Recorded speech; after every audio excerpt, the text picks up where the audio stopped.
An important thing to keep in mind about the Android developer tools is that Google updates them quite often.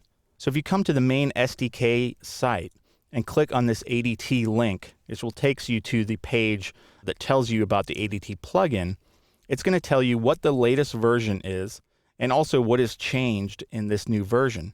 Now, when I originally recorded this course, we were using ADT version 11. Well, since then, Google has released version 12, and I'm going to talk about what some of these new changes are. But in general, you're going to want to visit this page often to make sure that you're using the latest version of ADT.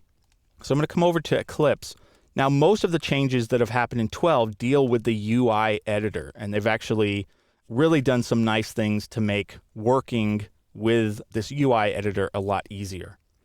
But they've also added a new feature in the XML wizard. So if I go to create a new XML file, I mentioned a couple of times in the course that there was no option for drawable, and we actually created an XML file manually. Now, this will completely work the way that I taught it by creating it manually, but we can now use this nice option for it. So let's say I wanted to create a rectangle using the drawing API.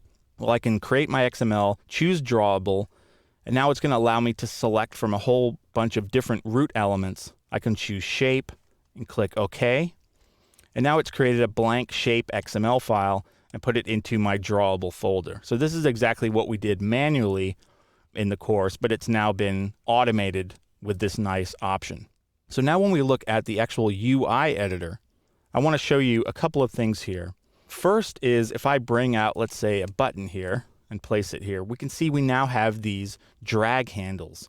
And this is going to allow us to resize components directly here inside of the UI.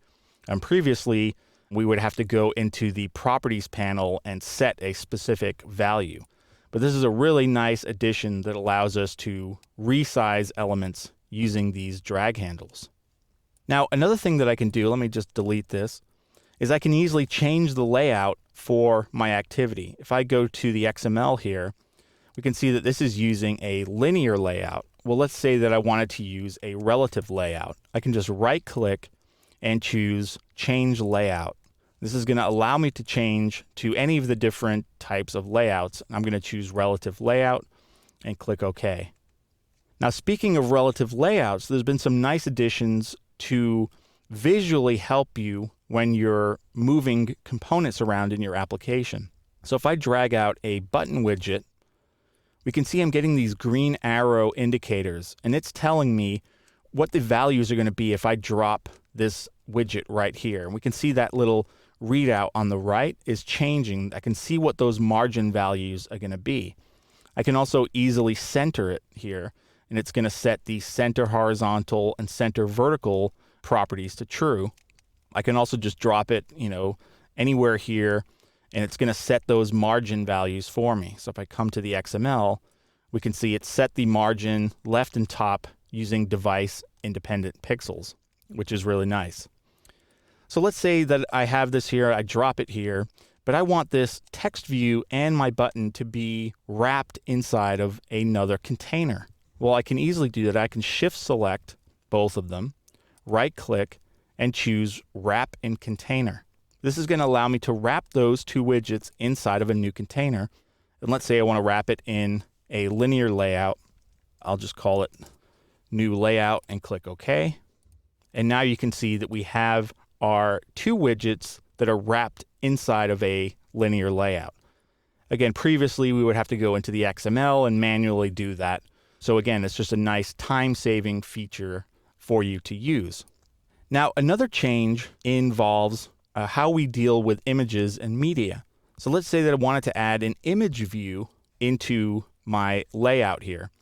Well, I'm just going to drag it in and drop it. Now you'll notice that it immediately pops open a new window, which is the Resource Chooser window. And this is going to allow me to set the source of that image view equal to any of the resources that are in my project. And we can see that I actually get a preview of that resource. So here I have some photos from the exercise files, and I can click through these and choose the one that I actually want to use. I could choose a system resource, and this is a really nice thing that allows you to basically go through all of the built-in resource types that are in Android. So before, in a couple of movies in the course, we actually did this, but we didn't have a way to preview these easily. So I'm going to do project resources. I'm going to select this, click OK, and now you can see we have our image correctly set. Now, another area that has changed is the way it deals with text widgets. So in the course, you'll notice that we had a text view, we had an edit text view, and a few other options for text. Well, now it's been broken out into all of these different ones. So for form widgets, we have a text view, which actually we can see right here. We have large text.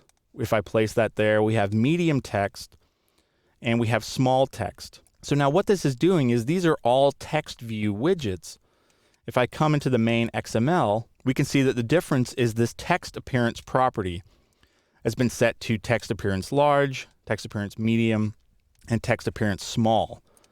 So basically, you'll need to keep that in mind. But as we go through the course, remember I was using ADT11, so we don't have these other options, which is basically just a text view, but it just has that text style applied to it. So for text fields, these are now all of the edit text fields. Now there is only one edit text field widget in Android. So if I drag this out, we can see that we have a edit text field here, and let me just make it span across. And this is the text field that we use to input text. Well, in version 11 of ADT, again, we just had an edit text that we could drag out. But the input type, which I went over, if we actually go into the properties here, if I select this, and if we come down to input type, there's a whole host of different input types for an edit text field, and we went over this in the course. But these have now been basically extracted. So we have an edit text field here for an email, edit text field for phone, and so on and so forth. So it saves you a step from having to do that. And we can see the one I dragged out. We have edit text field, and it's basically just using plain text. If I now come out and let's say I drag out one for phone number, now I have an edit text field that's specific for a phone number. Well, let's see what that looks like. If we come and let me minimize this here. Again, we just have a regular edit text field, but you can see the input type has been set to phone. So that's really all these different options are. It's basically just an edit text widget with the input type already set for you. So again, those are the main differences that you're going to need to be aware of between version 12 of ADT and version 11. So again, you're going to want to make sure you stay up to date on what the latest versions of these developer tools are so that you can always have the latest tools available for you as you're doing your Android development.